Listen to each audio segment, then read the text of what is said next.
600. We haven't been able to dispatch anybody yet. 316 dispatch. 601 established command at 6 and Harvey.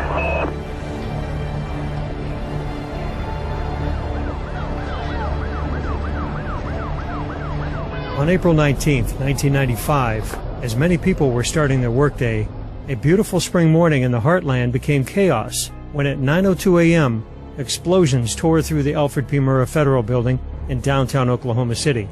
An explosion at 9 o'clock this morning that did that damage you're looking at right there, blowing off the entire north face of that building. The federal building located 200 Northwest 5th Street was almost completely destroyed. A terrible tragedy has occurred here in Oklahoma City. The bombing in Oklahoma City was an attack on innocent children and defenseless citizens. 168 people were killed in the blast and over 800 wounded. The hospitals were overrun with casualties.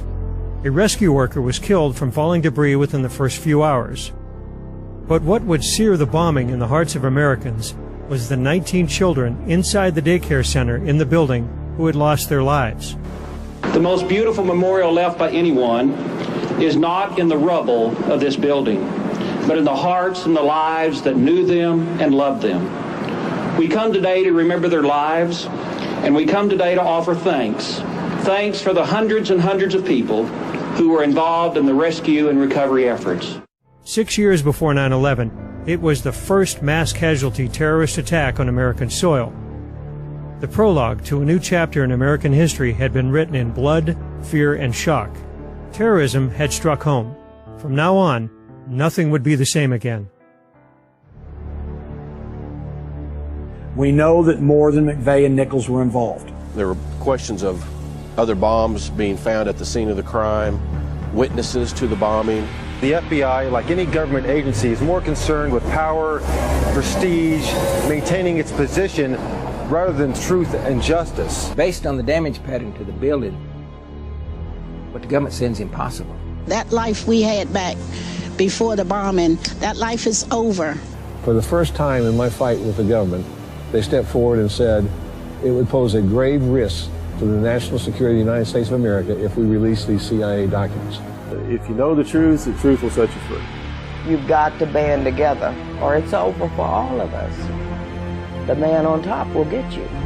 If we don't expose the fact that Oklahoma City stinks to high heaven, the same people that carried it out are going to do it over and over and over again, and they're going to use these frightening events to drive a stake through the United States and kill our republic.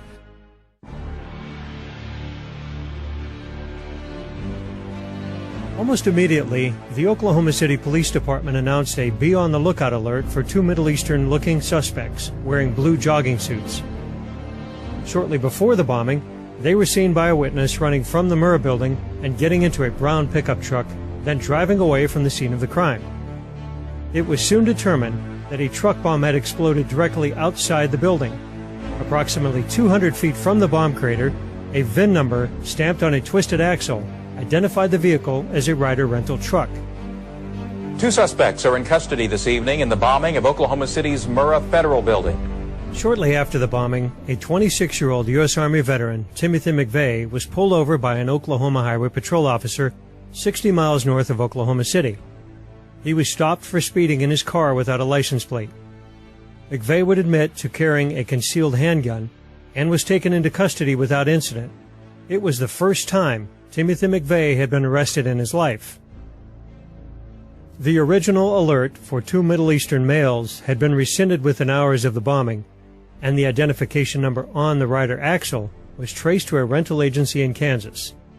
The renter had given a false name, but had listed his address as a farmhouse in Michigan belonging to James Nichols. James's brother, Terry Nichols, was a friend of Tim McVeigh from their time in the U.S. Army. Upon hearing the news that he was wanted for questioning in the bombing, Terry Nichols turned himself in to the Harrington, Kansas Police Department. Within 24 hours after the attack, the FBI had received a tip from a former co-worker of Tim McVeigh in Buffalo, New York. The tipster informed the FBI that McVeigh had often espoused militant anti-government views and that McVeigh was very angry over the siege of the Branch Davidians by federal agents in Waco, Texas, which had ended in a catastrophic fire 2 years to the day before the Oklahoma City bombing. That Friday, they showed the FBI bringing Tim McVeigh out of the jail in Perry, Oklahoma. And that's when I got angry, when I saw that it was an American and it was a Middle Easterners. I had a hard time accepting the fact that that Americans would do that. Americans are supposed to love their children. They are not supposed to murder their children. Shaken, disillusioned, angered, that could happen in this country. Upon learning that McVeigh was already in jail, the FBI transferred him to federal custody, and an indictment was issued against Tim McVeigh, Terry Nichols, and others unknown for the bombing of the Murrah Federal Building. Another Army buddy of McVeigh's, Michael Fortier of Kingman, Arizona, was later arrested and charged with having advanced knowledge of the bombing plot. The last thing I remember was being thrown to the center of that room and looking up and looking into the sky, and there was no roof and everything was just suspended up in the air in the sky. When I came to, I stood up, I was facing the south, but all the light was behind me. And I turned and looked back to the north, and the whole front of the building's gone. I'm about 4 to 5 feet from where it dropped off. On the morning of April the 19th, 95, my dog, Gunny, and I arrived at the scene of the Murrah building. There was a great deal of chaos at the scene. A lot of people bleeding, screaming, running away from the building. I lost my 2 grandchildren. They were in the daycare center at the Murrah building. Their names were Aaron and Elijah Coverdale. Aaron was 5 years old. Elijah was 2. I was living at the Regency when the bombing happened. That morning I was at work. I had custody of Aaron and Elijah, so they lived with me. And I had dropped them off at the daycare center that Wednesday morning. I'd get up in the middle of the night and get in the shower and turn the water on so people wouldn't hear me screaming. And I'd just scream at God and ask him what was wrong. Why were we being punished so? I knew the Coverdale boys, Elijah and Aaron. These 2 boys, they were characters. Me being single and living in this apartment, I was kind of a party guy at that time, 27 years old. At one point in time, I had promised these 2 boys that I was going to give them some toys. And problem with that, living in the Regency, on the 18th floor, you leave something in your car, you don't want to go back down and get it because it's just a hassle unless it's ice cream. And so I left these toys in the car for the longest time, and I never did get them those toys until, after they passed away, when I gave them to Janie. Well, then I got watching the stuff down on the street, kind of got mesmerized by what was going on down on the street. While I was standing up there, there was a little girl that was taking a photography class at UCO that took a picture of the building, and I was in that picture. You could not see anything in front of you. It was the smoke was so thick and so black. And the only thing I can tell you is it smelled like sulfur. If you were in a chemistry lab, it smelled like sulfur. And she said, "You can't go that way." And I said, "Why?" She said, "There is nothing out there. It's gone."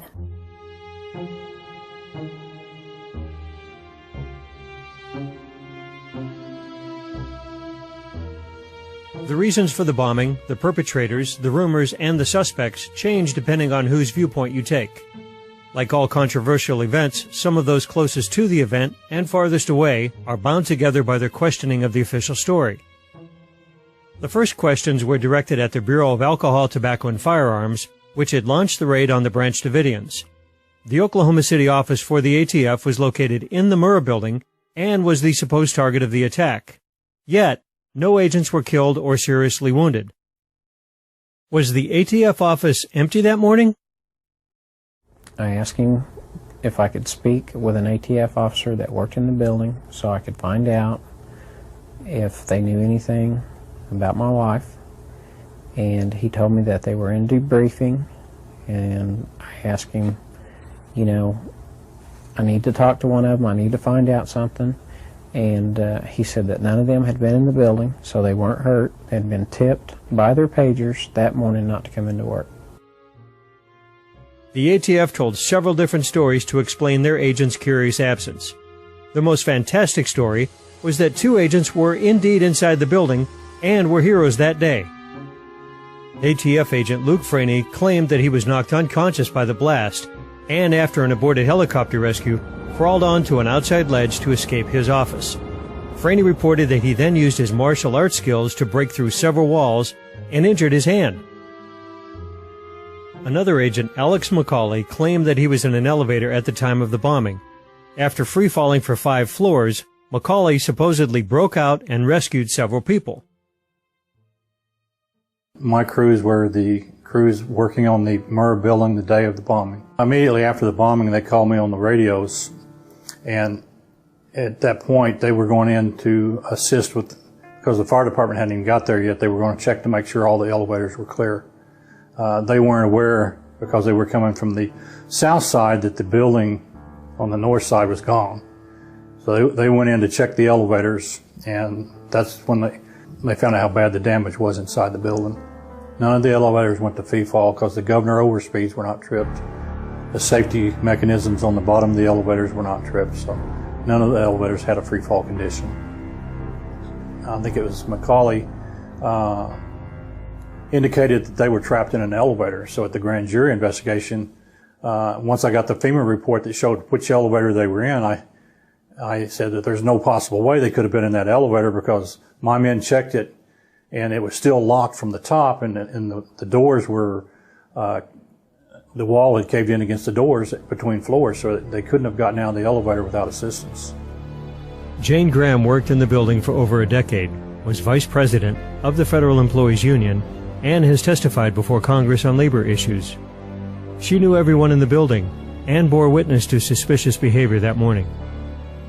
On the morning of the bombing, when my husband dropped me off and I got out of the car, as I was walking toward the entrance, there were 2 men standing directly in front of the double doors, and there was a little sitting area there, planter and so forth there in front. They were standing right there on the sidewalk. They had on ATF jackets, which said ATF on them. They were talking to a third gentleman who was dressed in business clothes. And I saw them, their backs were to me, and I thought, they don't normally, you know, all of the people we see go up there to ATF and everything, they're never identifiable. You know, they always are dressed, you know, a lot of them look like drug people and other things, and, you know, but they're certainly not dressed for you to be able to tell who they are. A paramedic who responded to the bombing, Tiffany Bible, confirms that the ATF were not in their office and, in fact, may have been aware of some type of threat that day. In this affidavit, she states that immediately after the bombing, she asked an ATF agent on the scene if any of them were in the building. He responded, "No, we weren't in there today," and that the Murrah building was bombed because of Waco. She further states that within the first 20 minutes of the bombing, she saw at least 8 ATF agents outside the building in clean black jumpsuits. To this day, the ATF has been unwilling to address their prior knowledge of the bombing. Beyond the vague rumors of the significance of April 19th, some federal agencies were aware of an actual threat. One of the most frustrating things about prior knowledge is that the media, some in the media and others would accuse us of saying that the government blew the building up, which we never said, and I do not believe. The U.S. Marshals, responsible for security of federal personnel and facilities, warned that, quote, Islamic terrorists may be planning suicide attacks against federal courthouses and government installations, designed to attract worldwide press attention through the murder of innocent victims. The ATF had placed informant Carol Howe into a white separatist community in eastern Oklahoma called Elohim City. Another ATF agent admitted under oath that one suspect, Andy Strassmeyer, was reported to make, quote, threats to blow up federal buildings, unquote, before the Oklahoma City bombing. Furthermore, Carol Howe actually drove Strassmeyer and other suspects to Oklahoma City to scout bombing targets. Was this the source of the ATF's suspicious behavior the morning of April 19th? U.S. Representative Ernest Istook of Oklahoma also displayed advanced knowledge of the bombing. To my left, from the east, I saw Senator Istook kind of work his way west. Well, he came up to me and we started talking small talk, you know, terrible thing and all this, and really didn't know what much to say. And he said, all of a sudden he made the comment, yeah, we knew this was going to happen. I noticed the lady back behind me by a backhoe, they were taking pictures. She identified herself as an attorney, Lana Tyree, and she was with Ernest Istook. And she made a comment to me that Istook told her that they were aware of a bomb threat since April 9th. You didn't really think much about it until this grand jury and stuff started probing into it, and people were claiming that there wasn't any prior knowledge. You know, I started thinking about it and got with Dave, and we put two and two together, and we said, hey, somebody knew about a prior bomb threat. You know, this ought to be known. Everyone who knows me knows I would not sit idle if I knew about a conspiracy of silence. I would never rest until such a conspiracy was exposed, but I know of no such conspiracy. Istook has denied this evidence under oath, but he has never answered the Oklahoma County Sheriff's deputy's challenge to subject his opposing versions of prior knowledge to polygraph testing.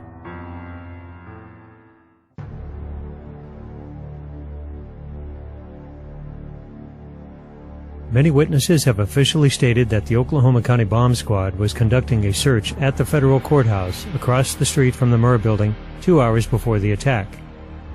Trish Nix, I ran into her. She was another employee there at HUD, and she had asked me if I had seen the bomb squad that morning. And I had said no, I wasn't aware that they had been in the building, and she said yes. She had seen their unit parked in the parking lot of the church across the street. County Appraiser J.D. Reed saw the bomb disposal unit parked outside the courthouse that morning. Despite multiple eyewitnesses, the Sheriff's Department denies this claim. If that building was under threat and they were getting bomb threats, and this was a daily thing or a weekly thing, or if they've gotten many threats or only one, the parents of the children in that daycare deserve to have been notified. People do not keep children in daycares where there are bomb threats made. Under the pressure of mounting evidence, ABC's 2020 reported on many of these puzzling questions a year and a half after the bombing. At issue increasingly for some of the victims and their families, what did authorities know or suspect before the explosion that federal workers and the children arriving at the Murrah building did not know or were not told? There was this fairly large truck with a trailer behind it, and it had a shield on the side of the door, and it said bomb disposal or bomb squad below it. Authorities now claim in federal investigative reports that the huge, ominous truck with its trailer was being used by a deputy to run routine errands. Other documents obtained by 2020 show that someone called the Executive Secretariat's office at the Justice Department in Washington and said the Murrah building had been bombed. But this was 24 minutes before the blast. No action was apparently taken. According to the show's producer, the Justice Department actively intervened to prevent an in-depth follow-up to this segment from airing nationally. 2020 did a 15 or 20 minute segment on prior knowledge that was put together by a guy named Roger Charles. That was so explosive that he was putting together an entire hour or whatever for 2020, which he would tell you. But the feds came in and stopped 2020, wouldn't let them broadcast the larger segment that he put together concerning prior knowledge. The news channel has learned of another strange development. Apparently, before the bombing, Governor Frank Keating's brother, Mark, had been working on a novel about a terrorist bombing in Oklahoma City. Stranger still, one of the characters in the novel was named Thomas McVeigh. Despite the official denials, the evidence confirms that at least some amount of prior knowledge existed. More ominously, there are suggestions that certain government agencies were fully expecting a bombing to occur that day. The Horse Patrol, interestingly, was a very small unit and was assisted by the county Reserve Mounted Patrol Unit. For whatever reason, on the morning of the bombing, they had been assigned and had already met at the Oklahoma City Equine Canine facility and had prepared their horses, their tack, and uniforms to go downtown for crowd control. Rarely, very rarely would they go down and patrol or work the downtown area for crowd control for anything. The importance of exposing prior knowledge cannot be understated. Those individuals who understood the danger beforehand and did nothing are just as guilty as those who lit the fuse on the bomb.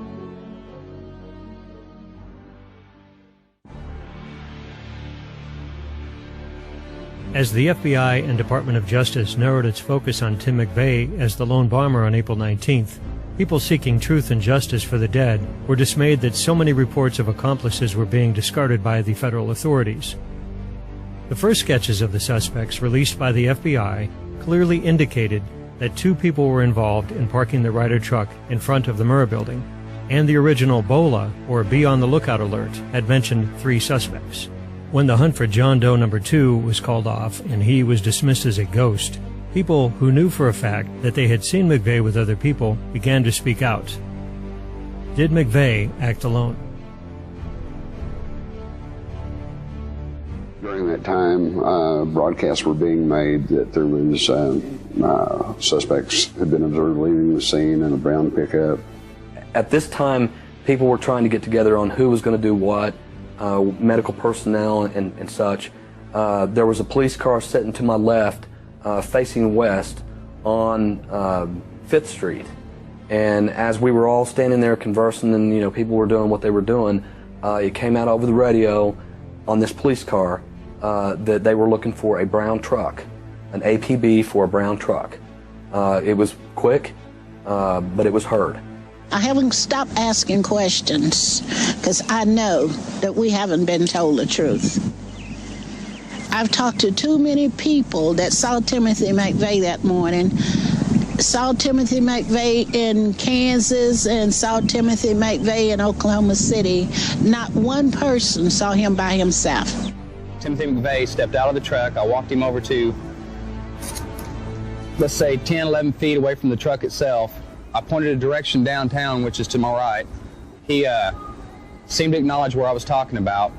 At that time, the gentleman walked back to the truck. I talked to him. I also noticed there was a passenger in the truck at that time. And mostly, it was a John Doe 2 thing, because as you remember, it was the greatest manhunt there's ever been.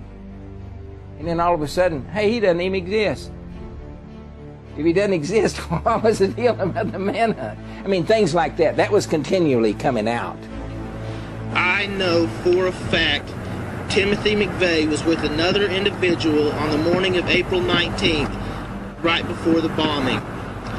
Because the evidence is overwhelming and compelling that there were other perpetrators and they were not pursued.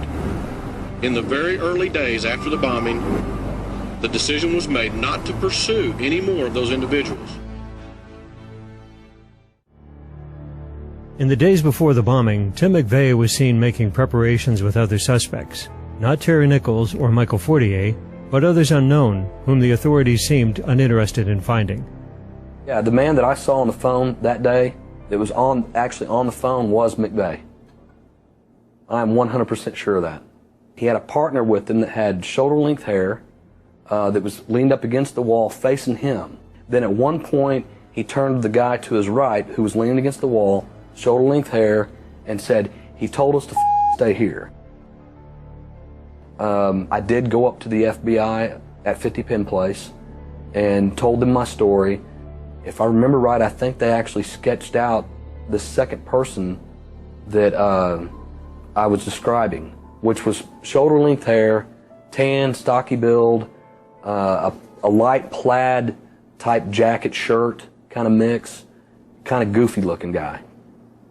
A convenience store clerk reported to the FBI that McVeigh had purchased fuel for a Ryder truck at her store 2 days before the bombing, even pointing out on the register tape when the purchase was made. Accompanying McVeigh was another suspect. This example is only one of many eyewitness accounts that diverge from the official narrative. And although the government states that McVeigh never scouted inside the Murrah building, A Secret Service investigator reported that she had seen him in the building, also with a second suspect. The official narrative dictates that Tim McVeigh alone rented the Ryder truck in Junction City, Kansas on April 17, 2 days before the bombing. He and Terry Nichols supposedly constructed the bomb on April 18. But the bulk of eyewitness accounts assert that the Ryder truck was at Geary Lake for several days before that. I retired April 11th, 1995, and after finishing up that morning, I decided to stop by here and fish at Geary State Lake, which is right in this general area here that I was fishing from, the pier or jetty. And I stayed here most of the afternoon fishing, of course, with no luck. And later on that afternoon, I had decided to maybe go back over this way over here to the other point back there and see if I'd have any luck.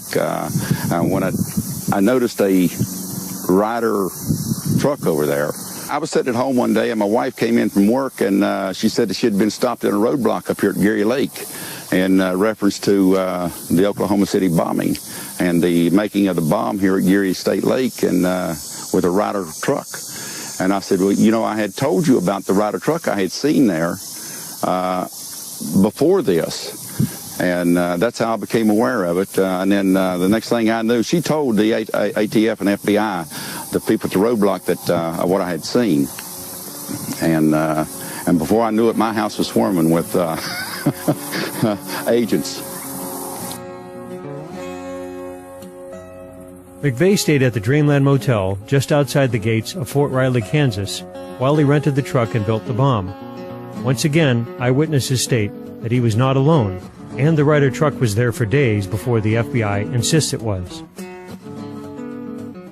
The maid at the Dreamland saw McVeigh's friend with the Ryder truck, and when shown a sketch of John Doe number 2, told the FBI, "My God, who did the sketch? It looks just like him." All these reports indicate that more than one Ryder truck was involved in the bombing, and more people than the government is letting on. Justice for these killers will be certain, swift, and severe. We will find them, we will convict them, and we will seek the death penalty for them. It was promised to the people of Oklahoma City and to the rest of America that every single person responsible for the bombing would be caught, tried, and held accountable for the harm they had inflicted. It was expected that this promise would be fulfilled. Nevertheless, as eyewitness testimony and other promising leads were being carelessly discarded, replaced only with the lies and inconsistencies of federal officials, a deep but private suspicion grew in the minds of observers that perhaps a government cover-up was underway. Was this mere incompetence, or was there something else at work here? I was a police officer in the Tulsa Police Department for 27 years. And in 1995, when the Oklahoma City bombing occurred, I was requested by the local FBI office through our chief of police to assist any way I could and look into the bombing, and using my contacts as an investigative journalist, which is what I did on the side, to try to find out anything we could find out about the bombing, McVeigh, Nichols, and just kind of follow the investigation any place it went, just follow the leads. I was still working the case with Janie Davis and David Hoffman, two Oklahoma City police officers, and one of them, it was one of the first ones in the building, and he saw some things in the building. He saw the biggest damage to the building was the pit, which was in the back of the building and went down like 2 or 3 floors. He saw all of that, you know. That never came out in the news. It wasn't part of the investigation. It didn't count. In other words, if it didn't fit the mold that the Department of Justice under Janet Reno set for the FBI, then it wasn't put in the case, period. The FBI bragged about its handling of the deadliest terror attack in American history, but gigantic holes in the case were being ignored by the media. McVeigh was first suspected because he rented the truck under the name Robert Kling. One of the first pieces of evidence used to link McVeigh to the bombing was problematic. I went to Junction City. I went out to Elliott's Body Shop, and I spoke to Mr. Elliott. I told him who I was, and I said, I would like for you to tell me what happened the day Tim came to rent the Ryder truck. And he said, you mean the day Tim and his friend came? And I said, Tim wasn't by himself? He said, no, ma'am. The FBI has been designated by President Clinton as the lead federal agency in this investigation. Incredibly enough, there remains an extra unidentified leg that was found in the rubble. Oklahoma State Medical Examiner Fred Jordan testified in court, "We had 8 people with traumatically amputated left legs. However, we have 9 left legs. We have 1 leg too many." Stephen Jones, McVeigh's defense attorney, detailed in his book, Others Unknown, the significance of this extra leg. Former chief pathologist for Northern Ireland T.K. Marshall performed over 2,500 autopsies on bombing victims and told Jones that, in all the years in Ireland, we identified every innocent person that was killed. There was never an unknown victim. The FBI collected 1,034 fingerprints during their investigation, but an agent admitted under oath that these prints were not run through the National Fingerprint Database. Nikki Deutschman was the jury foreperson for the federal trial of Terry Nichols. I think that the government perhaps really dropped the ball. I think that there were a large number of sightings right around before the week before and the days and months after the bombing, and sketches of people that were recognizable. In this trial, there even was a photograph of someone who may have been involved with mixing the bomb, with putting the bomb together. And that person, it was a photograph from a newspaper. Obviously, that person's identity is known. I think there are other people out there, and decisions were probably made very early on that Tim McVeigh and Terry Nichols were who they were looking for, and the same sort of resources were not used to try to find out who else might be involved. Well, in those first couple of days, especially that first day of the Oklahoma City bombing, there was immediate information that came out about what caused the bombing, witnesses on the scene of the crime, things such as that. And it changed very significantly and drastically as the day went by and the next several days went by. That caused a lot of questions in people's minds about, well, what really happened here? The reason I started doubting the official story that was coming out, you have to understand that the local media were doing a good job the first day. Local law enforcement maybe also, I believe, was doing a good job. But once the feds came in, things started changing. The police and emergency crews are talking about moving us back because of the danger of a possibility of another explosion. I think he said another bomb. Another bomb, move back. Oh my God, another bomb. The fire crews and the various emergency crews are trying to get in, but we keep getting reports that there may be other devices in the area. They will use that trailer. You see the bucket on the back there, sort of, this is how they would transport the explosive device away from this populated area to try to do something with it. There were 2 unexploded devices discovered subsequent to the initial explosion. A second bomb was found on the east side of that building. A bomb squad is on the scene. That second bomb has not exploded. We don't know quite the status yet, if they've managed to defuse it, but it has been confirmed. There have been reports of 2 explosive devices, unexploded explosive devices. 2 different explosive devices were found in addition to the one that went off. Just an hour after the initial explosion, downtown Oklahoma City was shaken up again with word of another bomb, or maybe 2. They've had to back off a couple times because they found, I guess, 2 or 3 other bombs, or at least explosive devices down there that they've had to defuse. They shut down our operation for about 20-30 minutes because of that, and that was very frustrating because we were right at the point where we had people and we had to leave them. The first bomb that was in the federal building did go off. It did the damage that you see right there. The second explosive was found and diffused. The Oklahoma City bombing was one of the first big stories that I covered, and it was just shocking to know it was an inside job and to know that the media was involved in the cover-up and that the mainstream television stations there in Oklahoma City knew what had really happened. And then years later, I was able to actually talk to some of those reporters, and they discussed how they were told to shut up. I mean, it just showed how people were so willing to be part of the cover-up just because the truth was so frightening. And that's really why we become so enslaved, is that we just give in to the lies, and they start little, but they get bigger and bigger. It's amazing when everyone who can see an event and that gets changed into something else simply because the media presents it that way. That means the media is complicit in the cover-up. They're not hapless. They're not ignorant.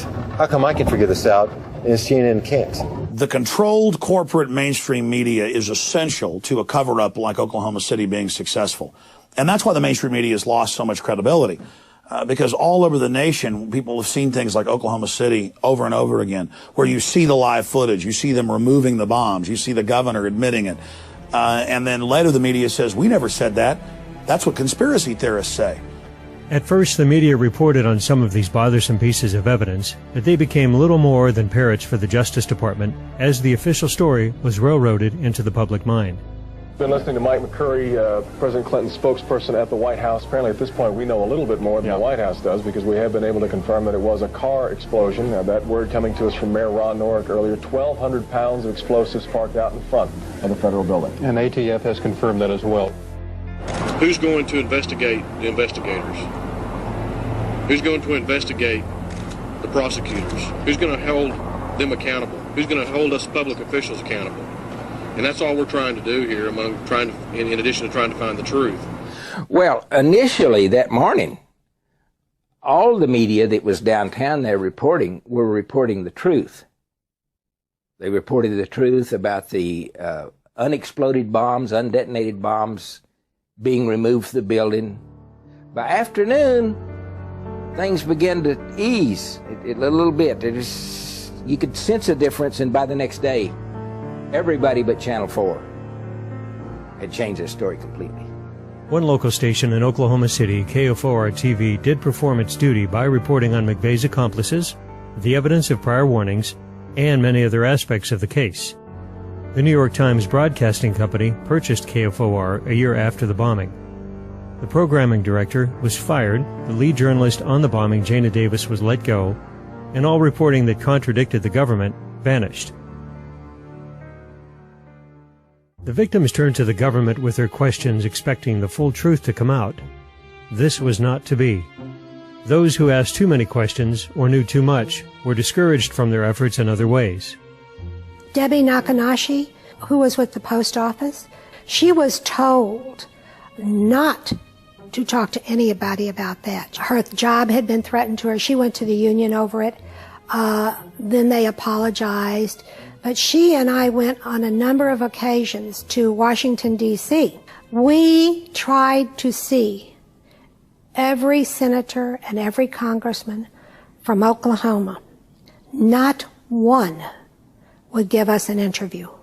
I was told by an agent, an FBI agent, that due to comments that I'd made, that people like me often ended up dead, and he'd be careful what I said if I was him. And in the way that he put it forth, I felt like it was a threat. I wrote letters to Janet Reno when she was the United States Attorney General. I wrote Louis Freeh, who was over the FBI at that time. I wrote Senator Orrin Hatch. I wrote everybody I could think of asking for help. Nothing was done.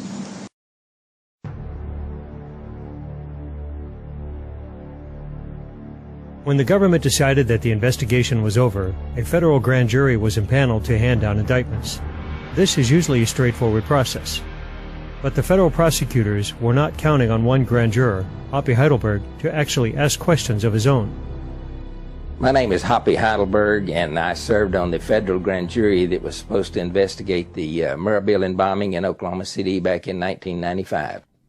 Actually, the grand jury has two responsibilities that are outlined in this book. The first one is says the grand jury operates as a sword, authorizing the government's prosecution of suspected criminals, and also as a shield, protecting citizens from unwarranted or inappropriate prosecutions. Now, that's not something that the media or the government ever points out, but that was actually the reason for a grand jury in the first place, to protect citizens from the Crown, who at the time had a habit of prosecuting their political enemies or anybody they chose for any reason. The grand jury, our grand jury, that was supposed to be calling witnesses, were not allowed to call any. And it was my letter to the judge telling him that and demanding that we be allowed to call witnesses that got me excused from the grand jury.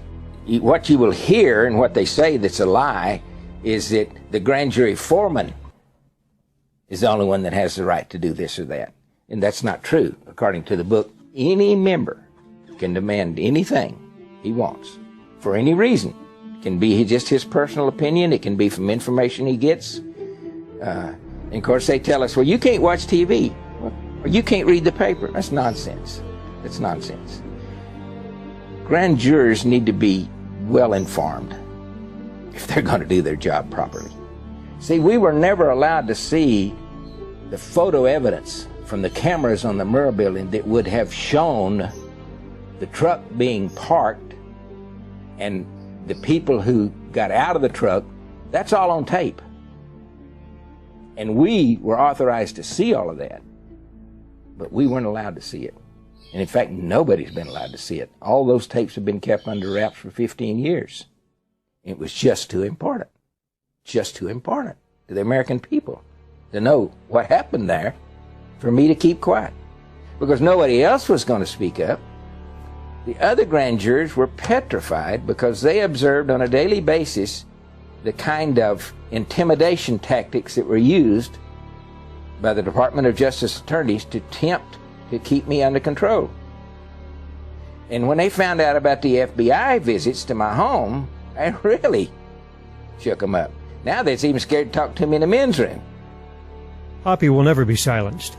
In 1998, he ran as an independent candidate for governor of Oklahoma, intent on reopening the investigation into the bombing. After being excluded from the gubernatorial debate, Hoppy walked on stage to ask Governor Frank Keating why. Y'all both are on record as saying that you think I should participate. Do you still believe that?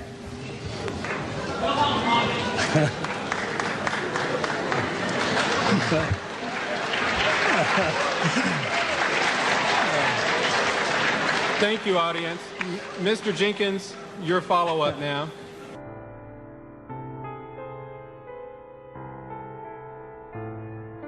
Two years after the bombing, the trial of Tim McVeigh began in Denver, Colorado. The trial had been moved out of Oklahoma despite the constitutional mandate that federal crimes must be tried in the district in which they occurred. The truth seekers were assured that all of their questions would be answered in court.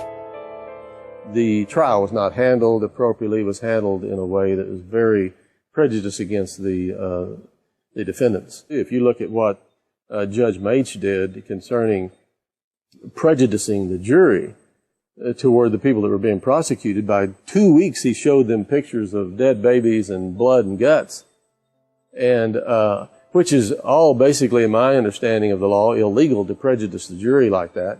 Yet they did that kind of stuff apparently on purpose. I was told that by the U.S. attorney that if I attended the trials in Denver, that all of my questions would be answered. I gave up everything I had, my apartment and everything, and I moved to Denver. And I attended both trials, and by the time Terry Nichols' trial was over, I had more questions and no answers. The trial lasted 3 weeks. In contrast, the O.J. Simpson trial in 1995 had lasted 9 months. The jury deliberated for less than 24 hours and sentenced Tim McVeigh to death. McVeigh waived all his appeals and was fast-tracked to be the first federal prisoner executed in decades. Just before his execution date, the FBI announced that they had withheld thousands of pages of documents that could have influenced his trial, which led to a month-long stay of execution. I mean, they weren't able to get thousands, at least thousands, probably a lot more than that, of documents from, the FBI and the DOJ. They just wouldn't turn them over. On June 11, 2001, Tim McVeigh was put to death by lethal injection at the federal death row in Terre Haute, Indiana. He left no message, and was quickly cremated without an autopsy being performed on his body, contrary to the standard procedure for executed prisoners. Terry Nichols was tried and found guilty in a separate trial and received a life sentence without the possibility of parole. In 2004, Terry Nichols was then tried in Oklahoma on state murder charges in the prosecutor's hope of imposing a death sentence. Nichols was found guilty, but a jury once again refused to execute him. Those jurors did the best job they could with the case that was presented to them.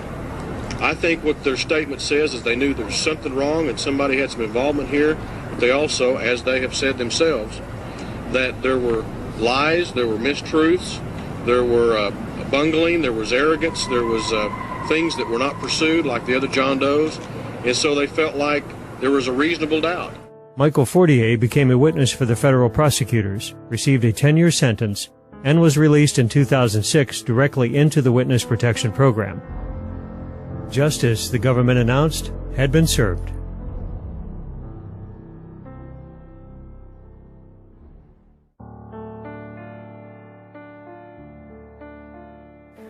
And I know tomorrow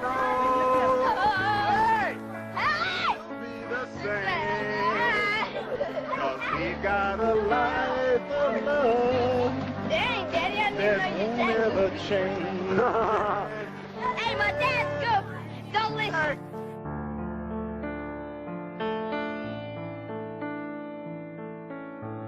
As the government proclaimed justice for all impacted by the bombing, the people back in Oklahoma still sought the truth and knew now they were on their own. The list of questions continued to grow due to the mysterious death of Oklahoma City police officer Sergeant Terrence Yakey. Terry Yakey, unlike the rest of Oklahoma, may have known too much. Officer Yakey was just over 30 years old at the time of the bombing. And the morning of the bombing, he was issuing a traffic ticket near the Civic Center Music Hall, which is about 4 blocks to the west of where the Murray building stood. He dropped the ticket book, let the woman go, and says, I have to obviously attend to other things. He heard the multiple blasts coming from the Murray building. Sped up there in his black and white squad car and immediately started pulling out the first of 8 people. Mr. Tom Hall being the first, a former employee of the GSA. Tom, to this day, in fact, I talked to him a couple of weeks ago, still has the utmost respect for Officer Yakey. He literally saved his life.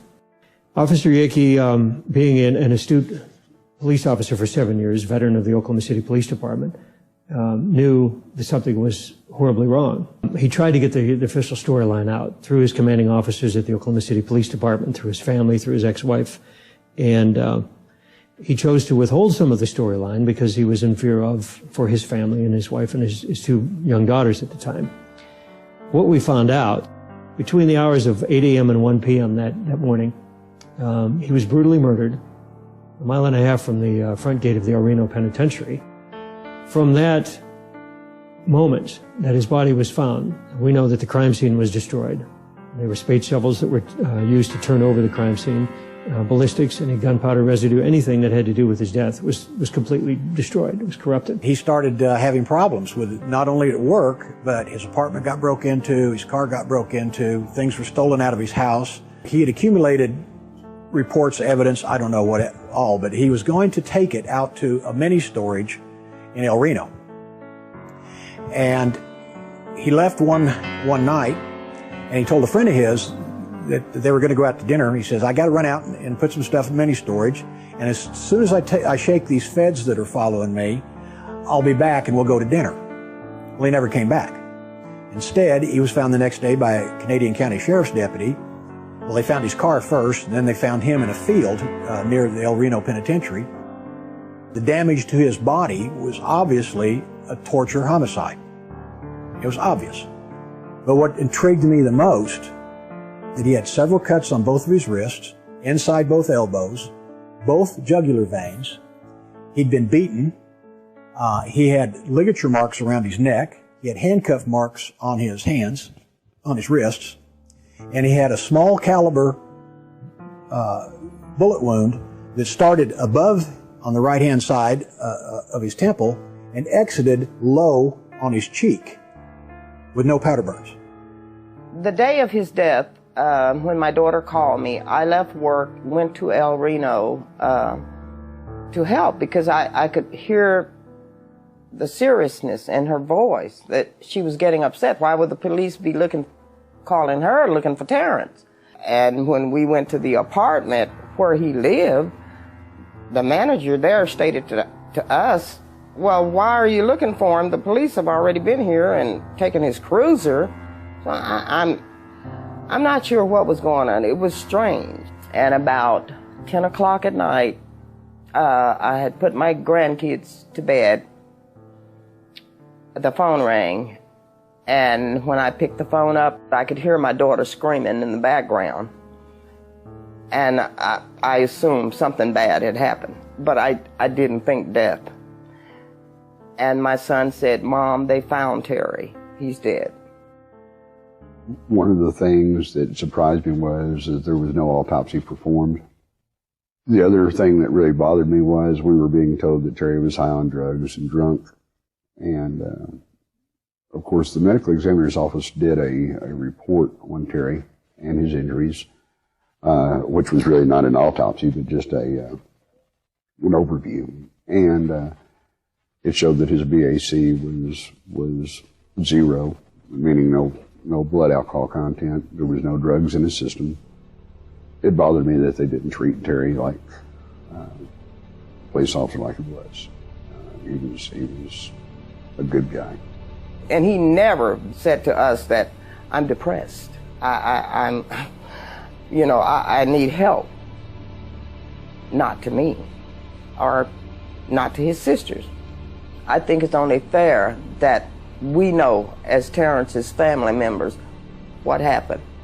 Officer Yakee's official cause of death was suicide. And that was actually laid out in the medical examiner's report at the Oklahoma State Medical Office, Examiner's Office. We've since were able to retrieve that record. What we found out, though, is that, number one, the crime scene was corrupted, went completely in the face of a proper investigative procedure. The extent and the amount of and the number of wounds on his body clearly shows that he couldn't commit suicide. Physically and logistically, you just can't do that to yourself. Terry also, we knew, was anemic. He would not have been able to traverse over half a mile from where his car was to where his body was found and not have passed out. His heart would have literally given out. He wouldn't have had enough blood pressure in his body to survive. The car was locked. The windows were rolled out. The keys were in the console. There was a bloody knife in the glove box. You don't stab yourself 13 times and have superficial wounds on the, along your arms and chest and your upper neck, and walk a half a mile and decide to die next to a tree. Being the family of an officer, I expected some kind of care and consideration for us, being the family of Terrence.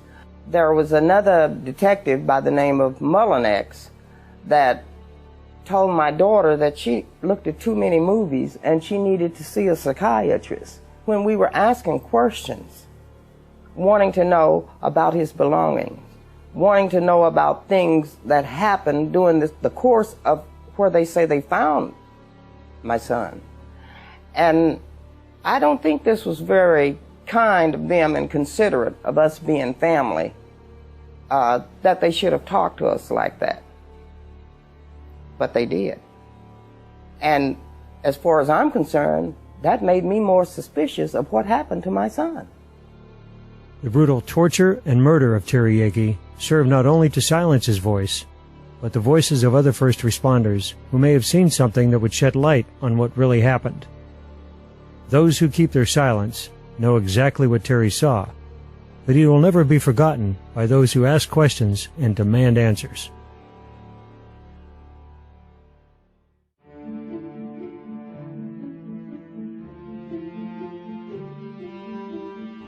In the absence of official action, a group of concerned citizens decided to form their own investigative panel, the OKBIC, better known as the Oklahoma Bombing Investigation Committee. Their goal was to compile enough evidence that would attract attention by the media and the government, and therefore compel a more thorough investigation. Entirely funded by donations and their own money, The OKBIC took affidavits, recorded eyewitness testimony, and paid for private investigators to chase down leads.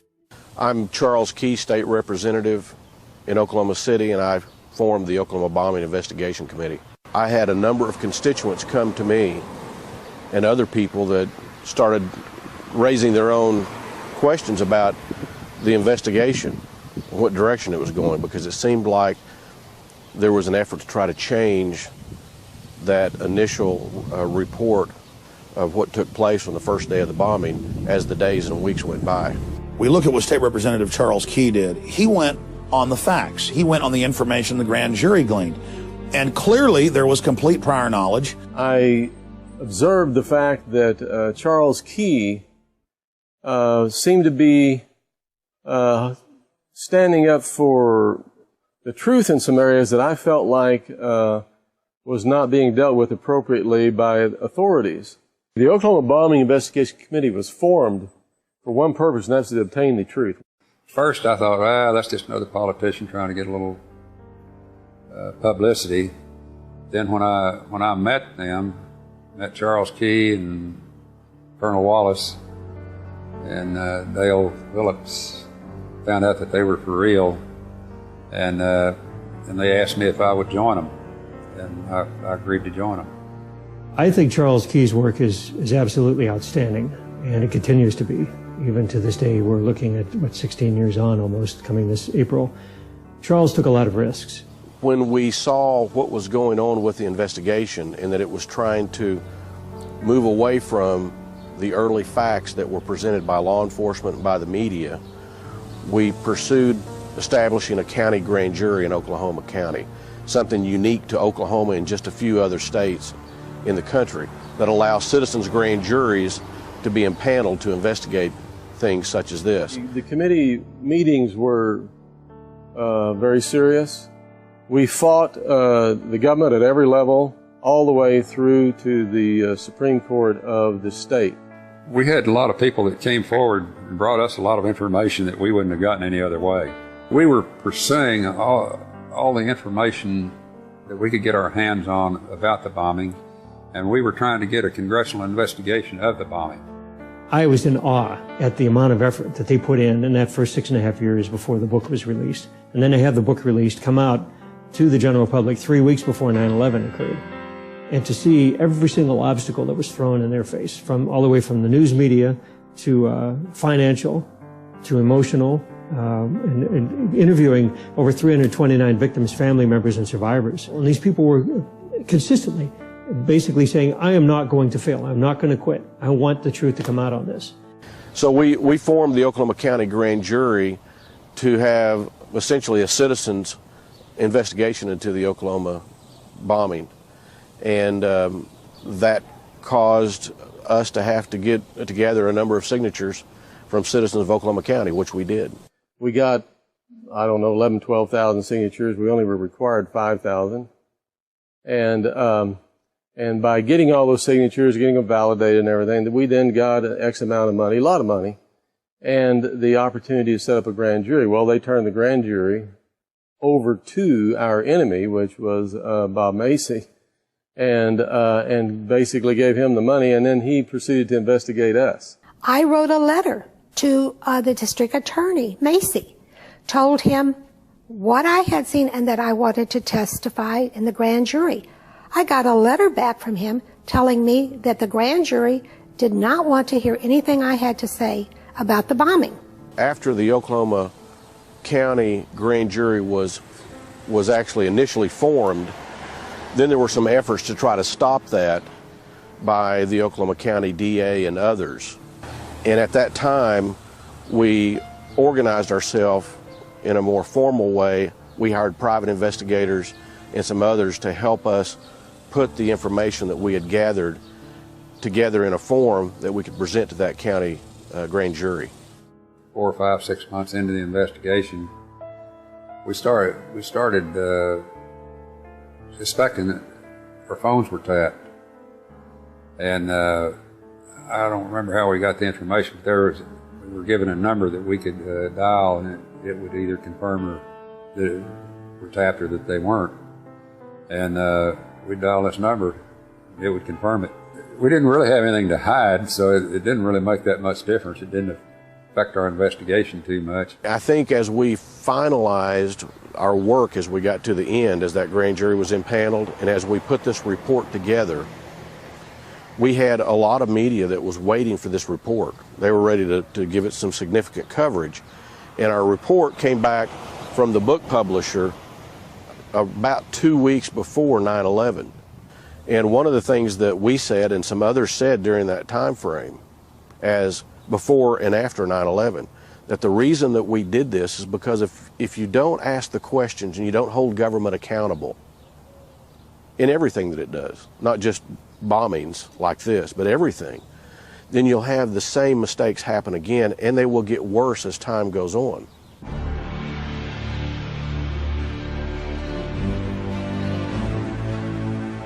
The official story dictated that the Ryder truck packed with 1,200 pounds of ammonium nitrate fertilizer and fuel oil, called ANFO, detonated on the northeast side of the building and was responsible for all the damage.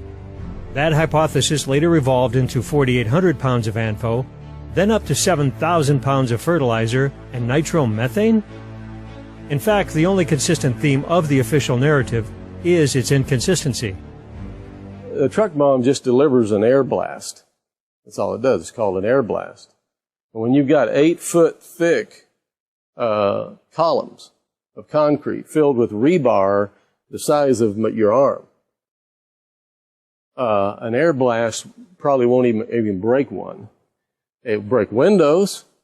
That's about it. But some of these columns were ripped up, shredded, tossed around. Because a truck bomb is going to release its energy simultaneously in every direction. And so the damage pattern to the building or whatever structure it's parked in front of and intended to blow up, if it's a big structure, bigger than a truck bomb can take out, the damage pattern is going to be roughly a semicircle. Now, I looked at the building. I was on the bomb squad for a couple of years. I've worked some bombings. And I looked at the building and I knew that the damage done to that building couldn't have come from a truck with ANFO in it. A blast does not turn corners. And it did look like that there was a secondary explosion or a more intense explosion towards the east side of the building. Explosion, or that portion of the explosion, did basically clear everything from the front of the building to the south wall. The Oklahoma Bombing Investigation Committee was presented with evidence that explosives planted inside the building were responsible for the collapse and most of the casualties. In this rarely seen footage taken by the Oklahoma County Sheriff's Office minutes after the bombing, the north side parking lot is shown littered with paper and debris from inside the Murrah building. How did this volume of paper transport itself against the blast wave of the truck bomb and magically appear on the other side of the street? And then we look at the fact that you have bombs clearly inside the building. It's blown out across the street, pieces of it on top of buildings, the opposite direction that the rubble should have gone in if there was truly this high-powered truck bomb out front that caused all the damage. And I can tell you that the building was blown from the inside because all the debris was piled up against the Journal Record building clear across the parking lot.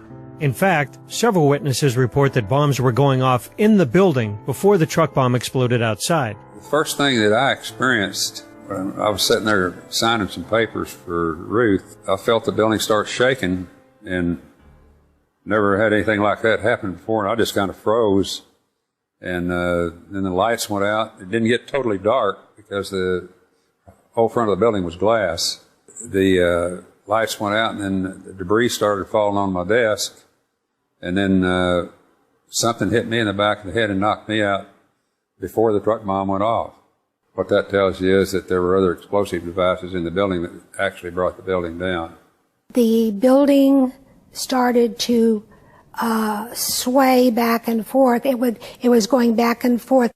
And I had sat there and I thought, no, it doesn't feel like an earthquake. And I was kind of stunned. And then about 7 or 8 seconds later, I felt this explosion, and you could actually feel the concrete floor actually rising from underneath you. You could feel it coming up from the inside.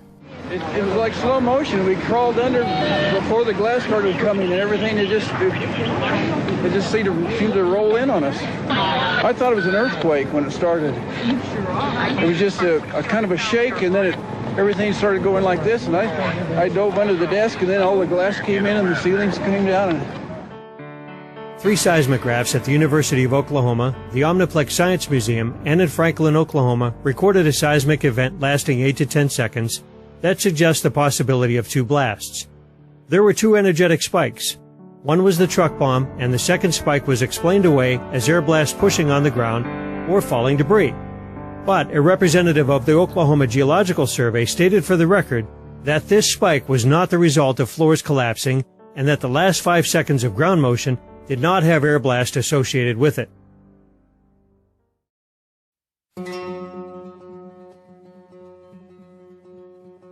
The Khobar Towers bombing in 1996 in Saudi Arabia killed 19 U.S. airmen. That bomb was several times larger than the bomb supposed to have been used in Oklahoma. It left a huge 85-foot crater, yet there was no major structural damage on the simple slab building. What happened in Oklahoma City to cause the major horizontal support beam to fail and the complete failure of these 2 series of columns on the east side of the building? This collapse was responsible for most of the casualties. The crater, when seen from above, is offset from the major structural damage in the building. For some reason, the official story has inflated the size of this crater. The bomb, at least I've seen where the reports from the different agencies have said the bomb extended from the cab to the tail of the truck. And one of the things that really bothers me about that is the rear axle from the truck went down and collided with the car in front of the Regency Tower about 1.5 blocks away. The front axle of the truck was hurled eastbound and struck a parking meter about 1.5 blocks away in front of the YMCA building. If the bomb was that big that rear axle would have been driven into the crater, and instead of being split apart as they were, and the truck bomb itself to me had to be between the 2 axles. It could not have been over that rear axle. I was surprised from even the FEMA report and the published reports that nobody could determine what the size of the crater was, and that's one of the things I brought up at the grand jury investigation, is that the crater was half the size that they had proposed in the FEMA report. The crater had a 5-gallon bucket sitting next to it after they had it uncovered, and you could extrapolate from the size of that bucket to the size of the hole as to what size of the crater was, and it was approximately 16 feet across.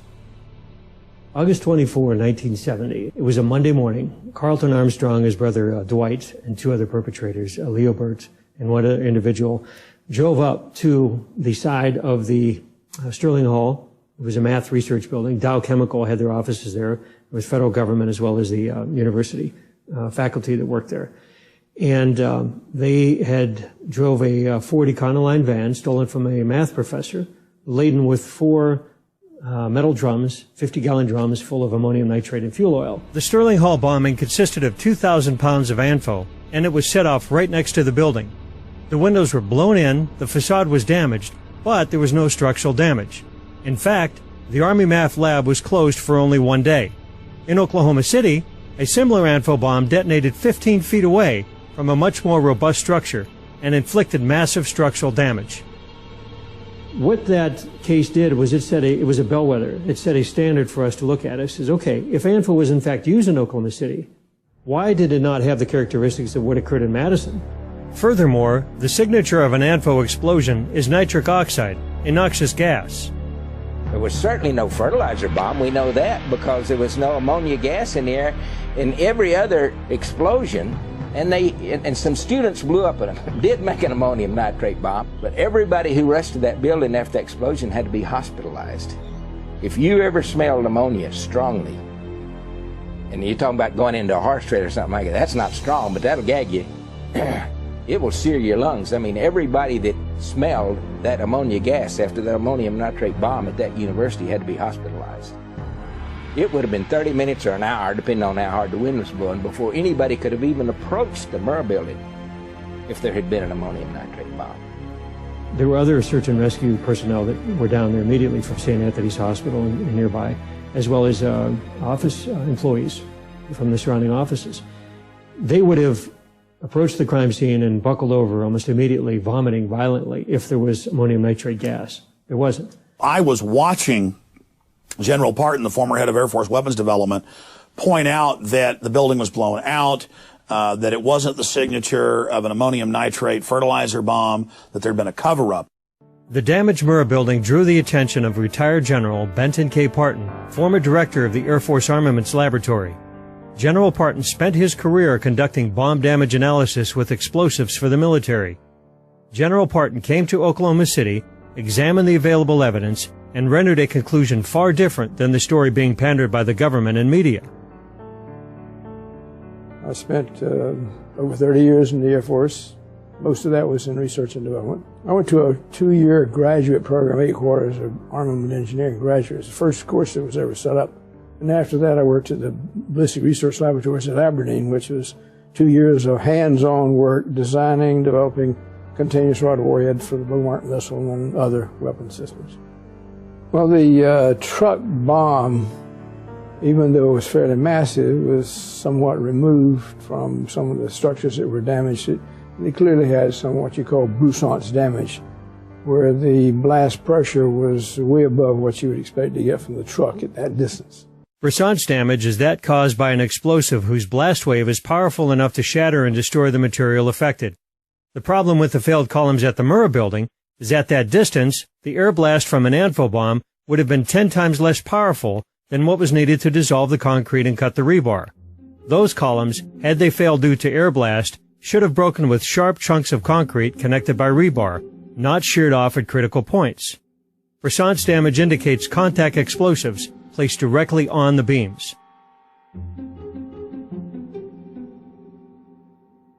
Even more perplexing is the total collapse of column B3, which caused the floors on the east side to pancake onto one another.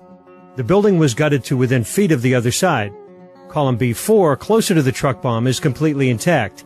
Yet we are supposed to believe that a blast wave traveled through B4, leaving the sheetrock almost untouched, and completely destroyed the column farther away. And most of the front columns were destroyed when the supporting header beam failed. But the cause of failure, supposedly being air blast, should have thrown it into the building. Instead, it fell straight down and rolled towards the crater. General Parton's report was conclusive. The Murrah Federal Building was not destroyed by one sole truck bomb. The major factor in its destruction appears to have been detonation of explosives carefully placed at 4 critical junctures on supporting columns within the building. Many independent experts concurred with the Parton report. Sam Cohen, inventor of the neutron bomb, issued this statement. I believe that the demolition charges in the building that were placed inside at certain key concrete columns did the primary damage to the Murrah Federal Building. It would have been absolutely impossible and against the laws of nature for a truck full of fertilizer and oil, no matter how much was used, to bring the building down. The FBI put all their weight behind the lone bomber theory and tailored the evidence to fit that scenario.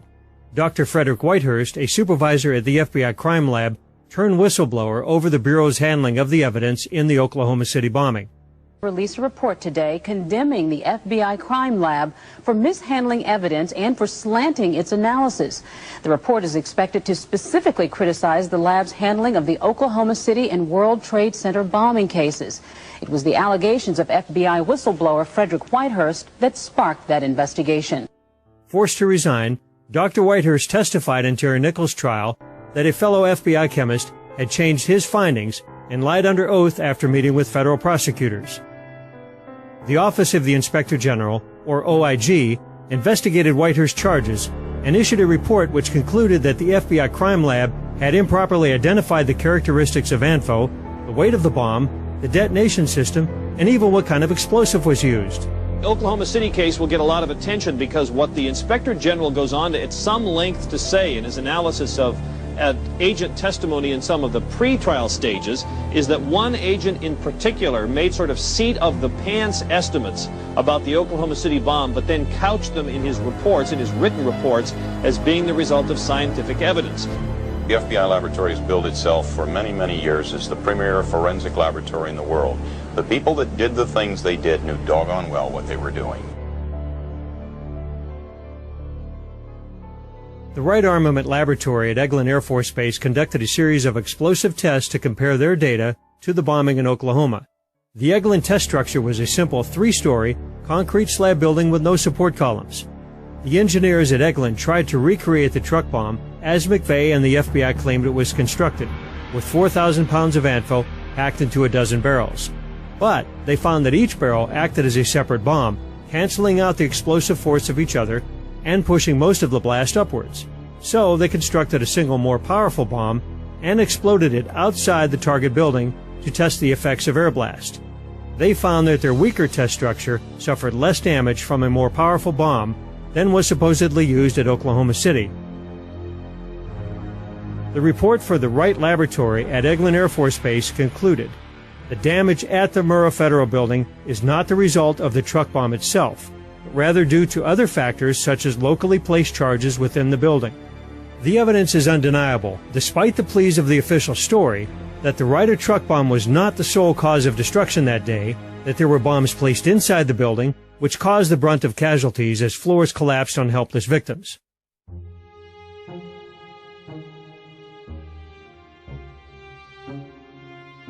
And the rescuers apparently had to abandon the people they were trying to rescue temporarily. Were you there a minute ago when somebody yelled they thought they'd seen the second device? Yes, sir. We were close to the parking area trying to recover a victim.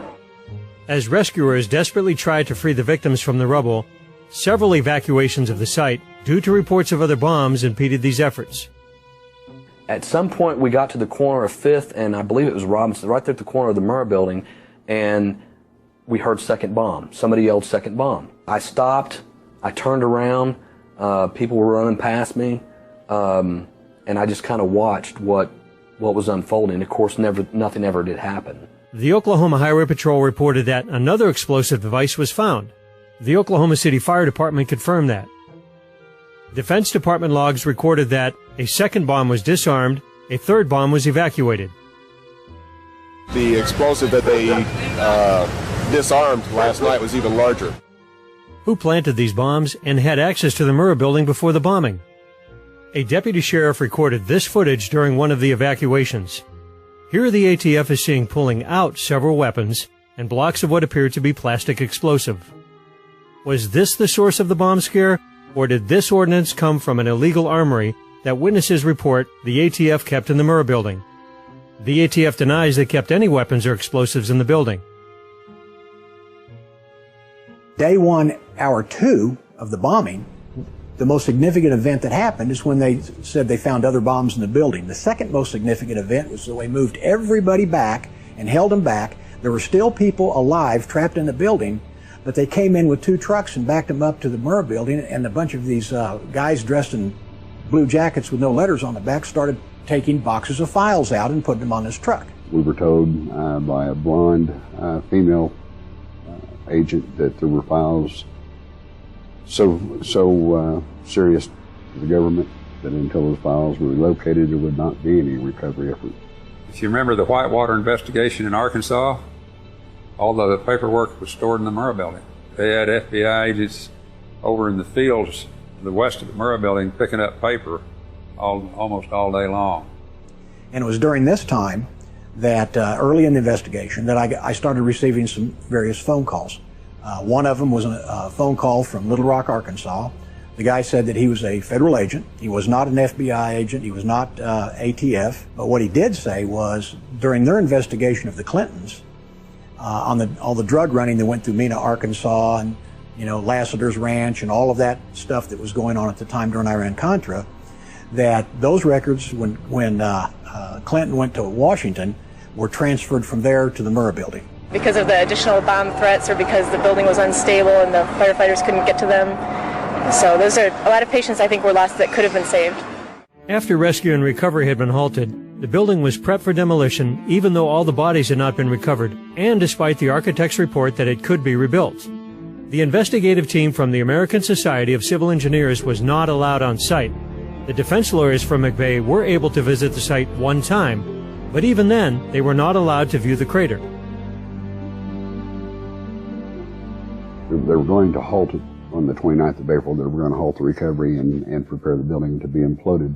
We went back in after the final demolition to relocate 2 victims that we knew that we had left, and the possibility of a 3rd victim, which we also located him. I don't know why they were in such a rush. GSA was saying the building was unsafe and needed to be brought down. A month after the bombing, the Alfred P. Murrah Federal Building was completely demolished with less than 200 pounds of explosives. The wreckage was buried under armed guard, and one can only think that certain officials breathed a sigh of relief as the outstanding counterpoint to the official story disappeared in a cloud of dust.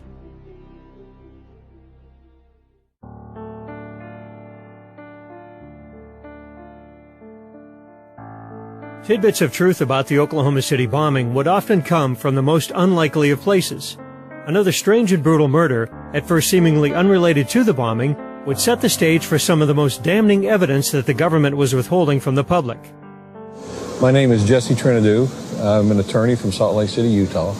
My brother, Kenneth Michael Trinidou, was murdered in the Federal Transfer Center here in Oklahoma City in August of 1995. Kenny had a hard life. You know, I've often thought about that and how he ended up the way he did. He was an incredibly bright man, an incredible athlete. He set the national record in high school for the 2-mile run as a freshman.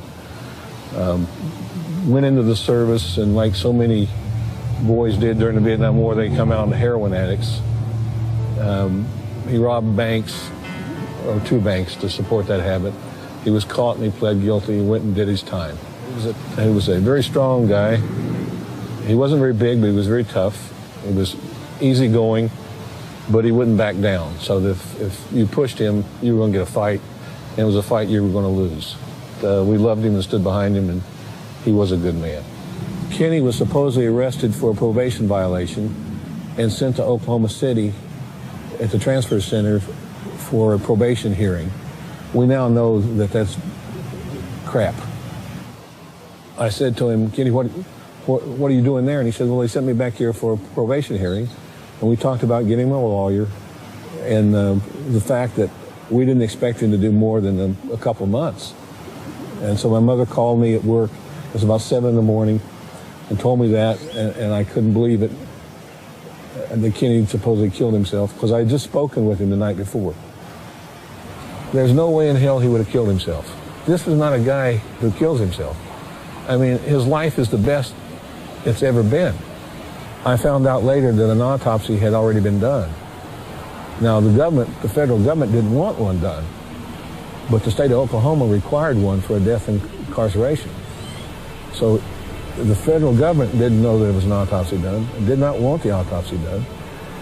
And the federal government went twice to the medical examiner's office asking to have Kenny cremated. It took a week to get his body released and home. And I kept getting the runaround from the federal government, and finally I just screamed into the phone one day, why don't you keep him? And when the body comes home, it's totally made up, so you can't see the wounds. He was beaten head to toe. His skull was smashed in 3 places. The soles of his feet had been beaten. You could see the fingerprint bruises on his arm where he'd been held. His throat was cut, and he'd been strangled. And the federal government said it was a suicide by hanging. When his body's turned over to the medical examiner, 2 hours later, he's wearing nothing but boxer shorts. The government said they don't know what happened to the clothes.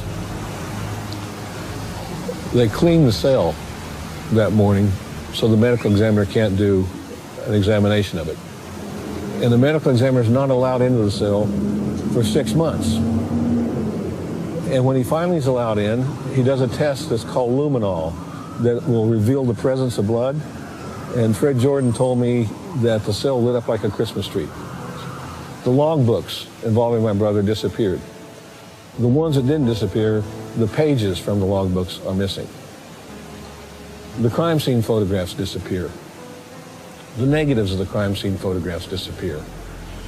The video camera supposedly malfunctions. Within an hour of death, he'd consumed the equivalent of 30 bottles of Coca-Cola. And Dr. Jordan told me that caffeine is used in a lot of countries, like third world countries, to enhance pain under torture. And he also told me that the beatings on the soles of the feet were indicative of torture. And I believe it was the FBI. I firmly believe that for a lot of reasons. Now, I didn't start out believing that. I started out trusting them until I could see what they were doing. And they would come to me asking for information and then immediately go and destroy the evidence, threaten the witness, do everything they could to prevent the case from being made a murder. Information was coming into me. People were leaking me stuff. They wanted me to know. They didn't want me to know who they were. Late December of 95, early January of 96, I get a phone call. The person won't leave their name. The person said, your brother was killed by the FBI. They said it was an interrogation that went bad. It was a case of mistaken identity, that he fit a profile of people who were robbing banks to get money to attack the federal government. Just before he was executed, I get a message from Tim McVeigh. And he told me, he said, when I saw your brother's picture and heard what happened to him, I wanted you to know that I think the FBI killed him because they thought he was Richard Lee Guthrie. Early on, the FBI had investigated the possibility that a string of bank robberies committed by what the media dubbed the Midwest Bank Robbers had financed the bombing. Led by Peter Langan and Richard Lee Guthrie, a.k.a. Wild Bill, the gang called themselves the Aryan Republican Army. The purpose of the robberies? To finance a race war within the United States. Wild Bill closely resembled some of the John Doe No. 2 sketches and had a tattoo similar to that reported by witnesses. In an affidavit, Peter Langan revealed that a member of the ARA had admitted to liabilities concerning the bombing. Another member had threatened, "We're going to get them. We're going to hit one of their buildings during the middle of the day. It's going to be a federal building." Most of the ARA was arrested for bank robbery soon after the bombing. Peter Langan offered to provide information about his co-conspirators' relationship with McVeigh. This offer was refused. Then I got a call from a great guy, J.D. Cash. He was a hunting and fishing reporter at the McCurtain County News in eastern Oklahoma. He'd had friends that were killed in the bombing and family, wounded. And one day he calls me up and he says, Jesse, can I talk to you? And I said, well, sure, who are you? He says, I'm J.D. Cash. And he says, I'm investigating the bombing in Oklahoma. And he said, I'm interested in your brother's death. Can I ask you some questions? And I said, yes. And J.D. said, well, do you have any tattoos? And I said, yes. He said, what and where? I said, a dragon tattoo on his left forearm. J.D. said, oh, my God. He said, are you sitting down? I said, yeah. He said, let me tell you this. He said, when your brother was picked up and sent to Oklahoma, the largest manhunt in American history was in place for John Doe 2. We didn't start out to solve the Oklahoma City bombing case. We started out for justice for my brother. But every lead, every trail, every bit of important evidence has brought us to the Oklahoma City bombing. Now, the Freedom of Information Act is an act Congress passes that says the government's supposed to turn over documents and information to you that you request, unless there's a good reason not to, such as national security. I bring the first FOIA suit saying I want all documents showing the link between the FBI and the Southern Poverty Law Center and the Oklahoma City bombing. And the FBI comes back and says there are no documents. They didn't know that I'd been leaked 2 teletypes from FBI Director Louis Freeh, then Director Louis Freeh, talking about Elohim City, talking about informants, talking about the Southern Poverty Law Center, talking about the fact that McVeigh had called Elohim City 2 days before the bombing asking for more help. So I sue them, and they walk in the court and they tell the federal judge there's no documents. Well, I file those too. The federal judge looks at him and he says, you go back and you do a manual search and you bring everything you find back in the court.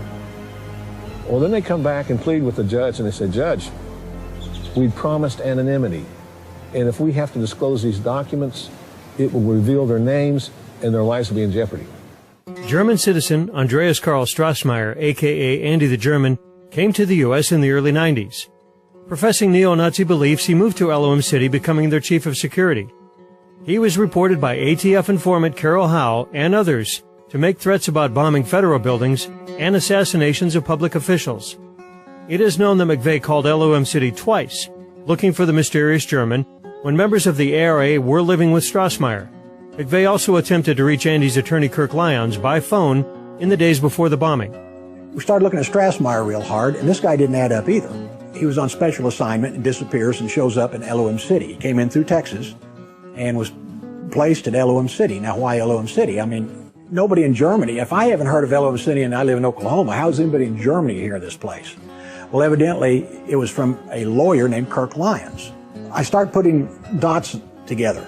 I start finding out who these people are and who they know and who they run with and what their background and what their history is, and we create a picture from this. We have Strassmeyer doing all this paramilitary training, takes over as chief of security of a place that didn't need any security, tells them they need to get rid of their shotguns and deer rifles and buy assault rifles and SKSs and AKs and stuff like this because they're going to be the next Waco. Well, he scares them down there.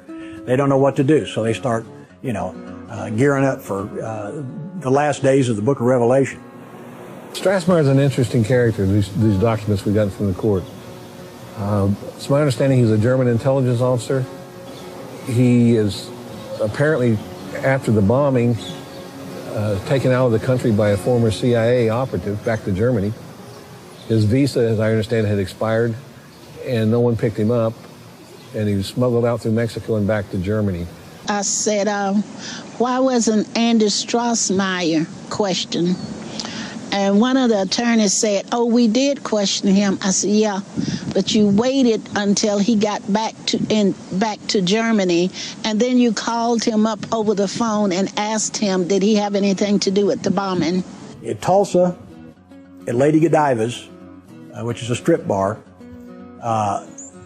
one of the strippers named Shanti said that McVeigh and Strassmeyer and several people had come in a few days before the bombing, and there was a Ryder truck parked out in the parking lot. What we can say about Timothy McVeigh's connections to Elohim City is that he called there at least twice, once on April 5th and once on April 17th, that he checked into a motel within miles from there, that he received a speeding ticket within miles from there, and that he also calls outlying areas of Elohim City residents or acquaintances.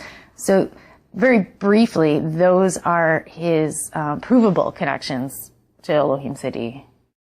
The Southern Poverty Law Center, along with the FBI, kept informants in Elohim City. One of these may have been Strassmeyer, the supposed neo-Nazi. Known primarily for its work in litigating against hate groups and its outspoken chief counsel Morris Dees, the SPLC has also become an informal intelligence gathering arm of the FBI and now the Department of Homeland Security. They share the same interest with the federal government in suppressing what they knew about prior knowledge. By the FBI's own admission, there were at least between 4 and 6 informants at Elohim City.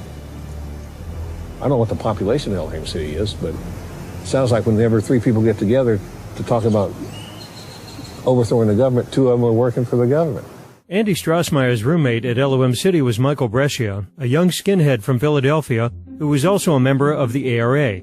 He was later convicted for bank robbery and also bore a striking resemblance to the John Doe No. 2 sketches. The FBI and the ATF had something to hide in eastern Oklahoma. Was McVeigh in Elohim City? If so, what was he doing? My name's Josiah Stone, and I was on a spiritual journey. I integrated quite quickly into Elohim City, and I was able to identify with their concept of life because I was looking for some answers to my own life. I saw Timothy McVeigh at Elohim City 8 weeks prior to the Oklahoma City bombing. And I remember him distinctly because he has a distinct face. But he was smiling. He was smiling. He was happy as he could be. These people were loaded for bear, and they were ready. And they meant business. I believe the mindset at Elohim City was they didn't give a damn whether they were implicated in it or not. What was interesting, and I think no one has paid any attention to it, is that the CIA was involved at Elohim City. Not only were they involved, but they had this spy satellites. The National Geospatial Intelligence Agency. I never heard of them before. They run the spy satellites. They had them over Elohim City. I think one of the things that may be most productive to getting at the truth was the discovery of an operation the FBI had in place since about 1991 called PATCON. P-A-T-C-O-N. It's short for Patriot Conspiracy. It was an idea they had to infiltrate every militia group, every neo-Nazi group, every group critical to the government in the United States. The plan apparently was to put informants in with all of these groups. And I think Elohim City was a PATCON operation. I think McVeigh was obviously involved in it. Now, whether he was a target or an operative, I don't know, any more than I know whether the government intended to blow up the Murrah building. But they knew it was going to happen, and they knew McVeigh was going to do it, and they don't stop him. As alleged in David Hoffman's book, The Oklahoma City Bombing and the Politics of Terror, Strassmeyer first aroused suspicion that he was an undercover operative when he was caught in Texas entering a federal building at night with a key code. Did he have access to the Murrah building also? When we interviewed Jane Graham, who was a survivor, she said that when she went to work, it was either the day before or 2 days before, I don't remember which, she parked in the basement parking, and when she got out of her car and was walking across the parking garage, she saw 3 guys down there wearing coveralls and placing putty on the columns and stringing wire between the putty. Later, she picks out one of the guys from photographs and says, that's him, and it was Andreas Strassmeyer. Strassmeyer was there listening, going over the plans. He was listening to everything. He was, what they were talking about, looking at place, pointing to things. But when they were talking, whatever they happened to finally be talking about, and when I was looking at him, at that point, then he left and went over to the other side of the building so I wouldn't keep watching him. The second man that was there, who appeared to be military, he's the one that the man in charge told to put the stuff back in the car. The second man obviously was taking orders from the first man because he had wire in his hands, which I thought was telephone wire. It's that real light color, thin wire. And he also had what appeared to be gray putty. Well, that's exactly how you string composition C4 with det cord. And the details are chilling. We'll also focus on surveillance cameras that caught the bombing on tape, and maybe the men behind the bombing. The News Channel has new information tonight that there's a chance surveillance tapes could be the smoking gun evidence. Now, we asked candid questions in a rare face-to-face meeting with ATF officials close to the investigation. We learned that video collected from downtown businesses the morning of April 19th may someday be played before a jury. Officials won't say who or what exactly is on the tape. However, numerous sources have confirmed the tapes exist and that they reveal more than one bomber.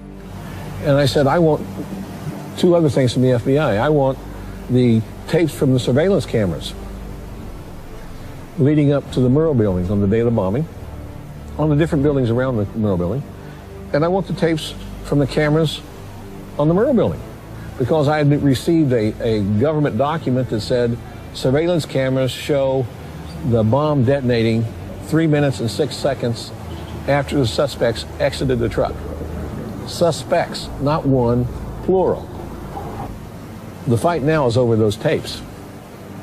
They don't deny they exist, they just say we can't find them.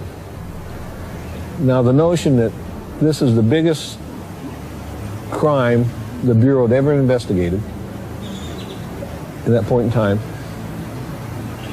the largest mass murder in American history, the 2 most important pieces of evidence you have, the arrest of McVeigh and the videotape showing McVeigh delivering the bomb to the Murrah building, you can't find? Incredible. The enhanced photo shows a very distinct possibility of a man standing behind that truck. And the time sequence camera took additional photographs. So will those additional photographs show there was a man there? Will they show that he was alone? Will it show it was the suspect, Tim McVeigh? The additional photographs in the trial should help point that out. I think one of the things that stands out to me is the fact that during that first morning, while we were being held at bay from doing any recovery work, there were FBI agents, or at least men in FBI raid jackets, dismantling the video cameras off the side of the building. I'm Charlie Rose. I'm with Legend Video Transfer, and the FBI had employed me to duplicate a number of videos for them shortly after the Murrah bombing. I was asked to duplicate approximately 400 tapes for the FBI. We had 2 FBI agents in the office. We had 2 studios set up for duplication, and each FBI agent was required to stay in the room with each of us that were in that room. Really didn't have the opportunity to sit back and watch the videos. There's probably a lot to learn, from the videos that they saw.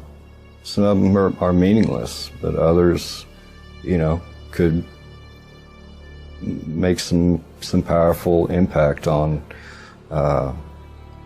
what actually happened. The government will not release the film that was in the video cameras on the front of the building that would show whether I was accurate or not accurate. Of course, the other Achilles heel is the videotapes of the building itself from the different surveillance cameras that no one's seen. If McVeigh was Lee Harvey McVeigh all by himself, the lone nut with the truck, then why don't they show us the videotapes of the truck? Show us the videotapes of him getting out. Or was there more than him in the truck? There were like 22 films in the area that were confiscated by the FBI that would have shown the truck being pulled up, people getting out of the truck. It would have shown what was going on at the time the explosions took place. And obviously they confiscated those, and it didn't take much to figure out that the federal authorities weren't trying to get to the truth. They seemed to be covering up things. Their first objective is to protect the agency, not to do what's right, not to do justice, not to serve the American people. It's to protect themselves. And they will do anything to do that.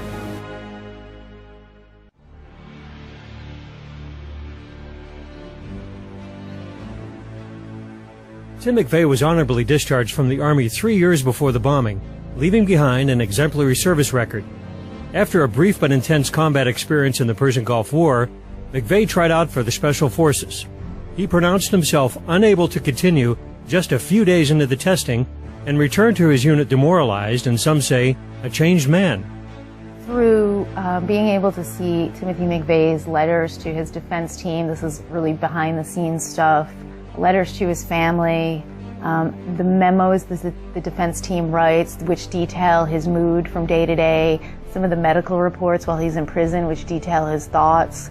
On the one hand, you have the McVeigh who's mad at the government. On the other hand, you have the McVeigh who works for the government. The defense team themselves could never obtain his full military records, and that even though they were ordered by a judge. Where does he turn up? He turns up in Buffalo, New York. And while he's up there, he creates what's known as a legend. Now, legend is when you go undercover or you get sheep-dipped. Sheep-dipped means you change your identity, you change who you work for, and become a new person. He changes his personality up there, and all of a sudden he's ranting and raving about the Turner Diaries and overthrowing the government and all this other nonsense to where they're going. This guy's a wacko. He works up there 6 months and disappears. Where do we find him again? Going into militia meetings and doing the same thing, making sure he's noticed. If you look at Lee Harvey Oswald and Tim McVeigh and other patsies, they're very similar. They're in the military, they've got security clearances. McVeigh wrote a letter to his sister, who turned it over to the FBI, in which he admits that he was selected out of Special Forces training to participate in covert operations, to help run drugs to fund these operations, and to assassinate security risks. Mere bravado? Or was McVeigh telling the truth? The FBI had put wiretaps on the McVeigh family's phone after the bombing. And so I'm reading this conversation back and forth between his mother and his sister. There's actually a few of these conversations where they say, we don't understand why the FBI won't listen to us and why the media is reporting that Timothy McVeigh washed out or dropped out of Special Forces. They're saying, no, we were told that he was still active in the military and that he was working on these covert missions. And he told his family, he told many others, Terry Nichols has signed an affidavit, that McVeigh believed he was out there infiltrating militias and right-wing groups and was preparing to set them up. And then, of course, he later learned that he was the guy that got set up. If McVeigh was working for the government, what are we to make of the involvement of Terry Nichols, the only convicted accomplice? When Nichols had been convicted, but not given the death penalty, in federal court and in state court, he could not be tried again. He wrote to then Attorney General Ashcroft and said, come and see me. Come and see me and I'll tell you all about it. In his declaration, Nichols stated that crucial parts of this terrorist attack remain hidden from the American people, especially the identities of others unknown who collaborated with McVeigh in the bombing. McVeigh told Nichols that he had been recruited to perform undercover missions while in the U.S. Army. Always the good soldier, McVeigh revealed only one name in his chain of command, Larry Potts, Assistant Director of the FBI and the lead agent on the Ruby Ridge catastrophe in 1992, in which a U.S. Marshal and 14-year-old Sam Weaver and his mother Vicki Weaver were killed. Larry Potts later played an active role in the siege at Waco. McVeigh was angry at Potts for going off script and changing targets at the last minute. Another telling clue is on Tim McVeigh's death certificate. Despite being officially out of the military for 9 years and having held many different jobs since then, his listed occupation was U.S. Army. So why did Tim McVeigh take the fall for his accomplices? Perhaps the intervention of a known psychological warfare expert explains his silence till the end. The record clearly shows that Dr. Jolyon West consulted Timothy McVeigh's defense team. Dr. West had previously been a psychiatrist and consulted for Patty Hearst, Saran, and Jack Ruby. We know that Jolyon West was considered to be the #2 mind control expert in North America under only Dr. Ewing Cameron. Dr. West came under a lot of scrutiny during his time as chief of psychiatry at UCLA because he was proposing using prisoners, the general community, poor people, minorities as test subjects. And then West's career continues to flourish through the 80s, and he continues his research into hypnosis, branches out into terrorism and cults, even consulting and later writing about the Waco massacre. Dr. John Smith, that's even his real name, was the protege of Dr. Jolyon West, Mr. Mind Control, and he was McVeigh's doctor in prison. Today it's reported that he is one of the head psychiatrists, one of the head doctors at Guantanamo Bay. The fact that you've got the protege of one of the fathers of modern mind control now being the head of psychiatry at Guantanamo Bay, which is an admitted mind control laboratory, that's even mainstream news. I mean, you couldn't make this up in a spy novel. Truth is always stranger than fiction, and it's all hidden in plain view.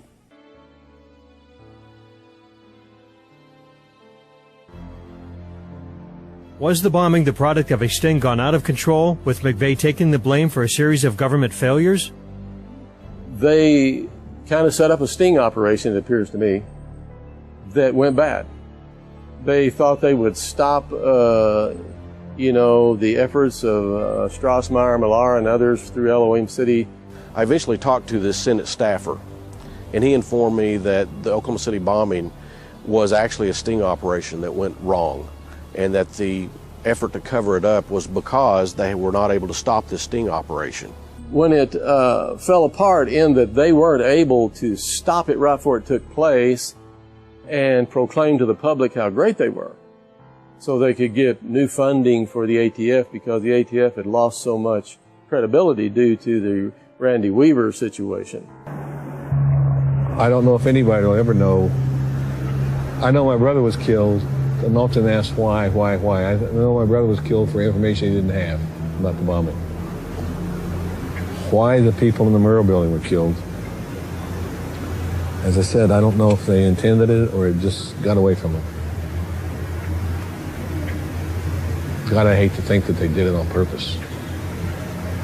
Perhaps it was a deliberate attack by a criminal element in this government, using the reins of power to execute and cover up their crime. In 2006, the American behavioral scientist published the whole journal on this concept that's being developed called a state crime against democracy, SCAD for short. There's a recognition, a growing recognition among academia that oftentimes people have not pursued culpability into elite crimes for the fear of being called a conspiracy theorist. When there is a state crime against the people, what generally happens is that inquiries into these crimes tend to be highly controlled, tightly framed, and totally reliant on agencies who stand to be embarrassed by investigations. It's now been declassified that the Gulf of Tonkin in 1964 to get the United States fully committed into the Vietnam War was a staged event, and those LBJ tapes have been released, where days before McNamara is telling him on the phone how they're going to stage the event to get the United States into the war and what he would need to say at those press conferences. In early 1995, the entire United States was politically awakening. The population was angry about Waco.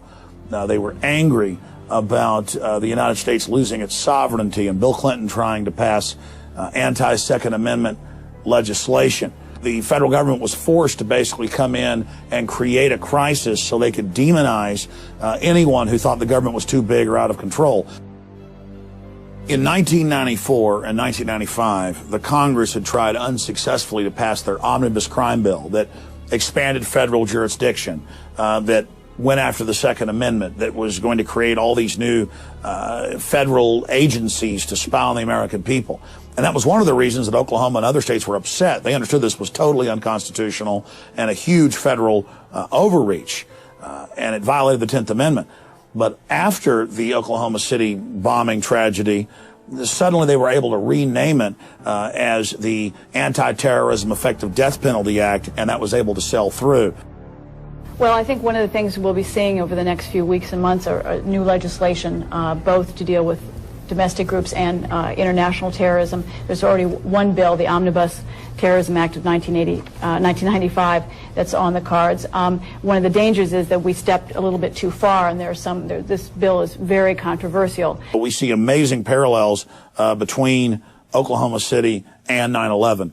And we see it also being used as a mass conditioning tool to launch a new war. In the case of Oklahoma City, a war against the American people. In the case of 9/11, a war against the Middle East and an invasion for resources. President Obama's Chief of Staff, Rahm Emanuel, recently said that you can never let a good crisis go to waste. This is an example of real politic. Taken to its extreme, we can quote the words of Robert Shapiro, former Clinton advisor, who recently wrote in an editorial that the only thing that can save the Obama administration is another terror attack like Oklahoma City or 9/11. So they think of us as expendable. They're willing to ride our ashes, stand in our graves to preserve their position. This is an example of the noble lie. And in the months and weeks building up to the Oklahoma City bombing, there was incredible conditioning on the news. These people are scared of the federal government. They're terrorists. They're going to kill you. They're going to bomb you. You watch, it's going to happen. And then sure enough, it happened. And then you look at the evidence, and government and black op fingerprints are all over it. The establishment is going to have trouble in the future orchestrating further atrocities like Oklahoma City, because the public is now really getting wise to their tricks. Oklahoma City is one of the best examples we've got where we can prove clearly that the official story is a fraud, that the government was involved and is using it to demonize good Americans. April 19, 1995 will live on in history as a reminder that we must all take an active role in holding our leaders accountable. Its legacy and lessons must be rooted in truth, not myth. The victims demand truth and justice. We have all witnessed firsthand the harsh reality of a government's ability to manifest its will upon the people. And it's up to the people to deprive government of the power to commit crimes and profit from the lies. It is every patriotic American's duty, every man, woman, and child's responsibility to research the facts contained in this film, to verify for yourself that this information is true and that the rabbit hole goes even deeper, and then take action to bring the criminals that perpetrated this attack to justice.